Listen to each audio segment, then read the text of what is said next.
دياس الكرة مرت عالية مباشرة إلى ضربة مرمى. نعم، أول تهديد مع الخمس دقائق الأولى لعناصر المنتخبية المغربي عن طريق اللاعب إبراهيم دياس على الصورة. نعم،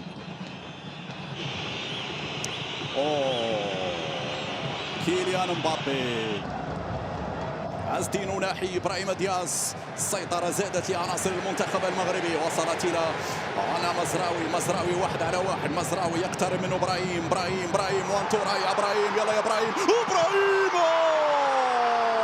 ضاعت فرصة الجول.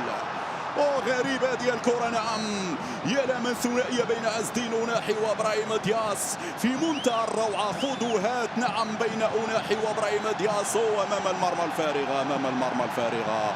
كيف ضاعت هذه الكرة يا إسماعيل يا الصباري؟ معلش، بسوما تبادل هنا بتمريرات قصيرة، محاولة المرور، مروا على أناحي، ممتاز، وتسديدة الأولى من كيا الياميق. في نهاية الأمر جاءت التسديدة الثانية. مالي يجب أن نحذر منه.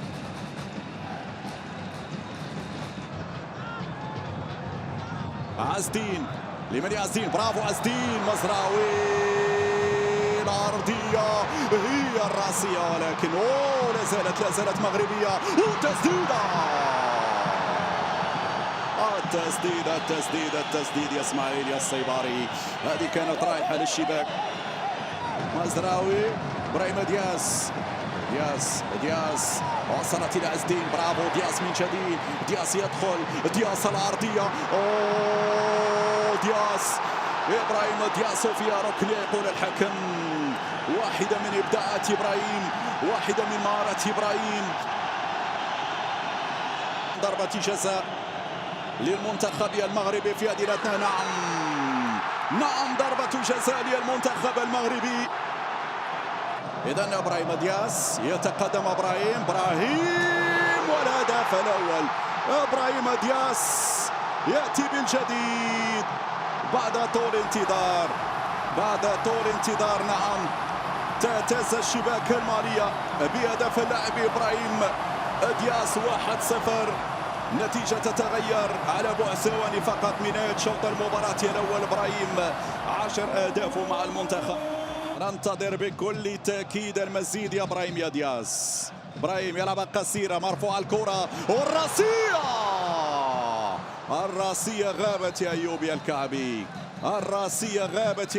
يا الكعبي. هنا كانت قوية على أيوب. شوف الإعادة مرة أخرى، وضعية ممتازة ما فيهاش تسلل. أيوب الكعبي كان قريب جدا من لمسة بالراس.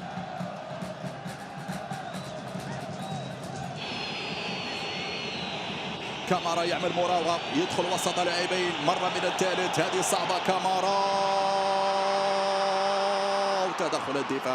تدخل الدفاع قبل وصوله لحارس المرمى ياسين بونو في هذه الكرة صعبة وساخنة ومثيرة وملتهبة داخل منطقة الجزاء. نعم، كرة أقول أنا ملتهبة، لأنه فعلا الحرارة كانت كبيرة في دفاعات المنتخب المغربي قبل وصوله إلى ياسين بونو مع أصحاب هذه الكرة.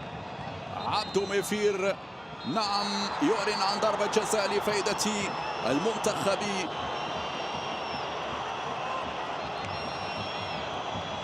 اللاعب سينايوكو يتلقى الإشارة الآن، يلا ياسين، سينايوكو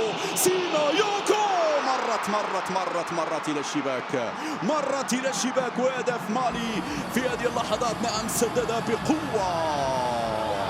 بقوة رغم أن ياسين بونو اختار الوجهة الصحيحة في النهاية. قوة التسديد لم تترك أي حظ لياسين بونو، لكن ياسين حاول فيها وكان قريب من التصدي. معليش يا ياسين، نتيجة تتغير، 1-1.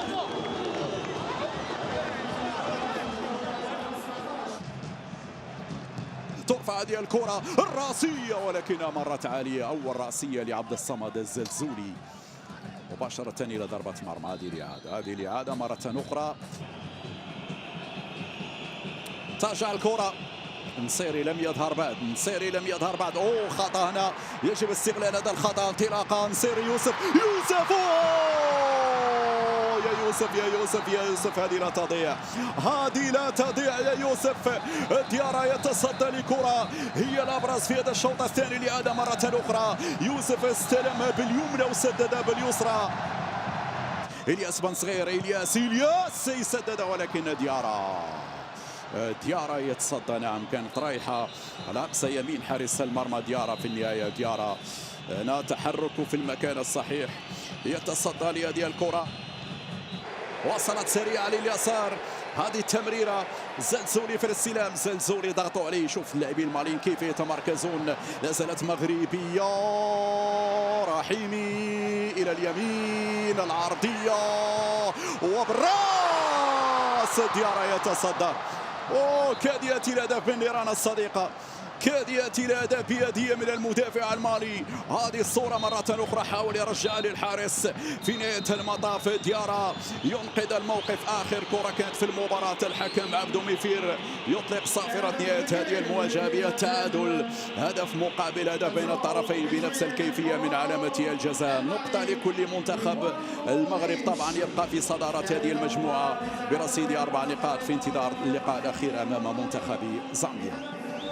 مشاهدينا الكرام، شكرا لكم على المتابعة، ألقاكم في مواعيد قادمة إن شاء الله.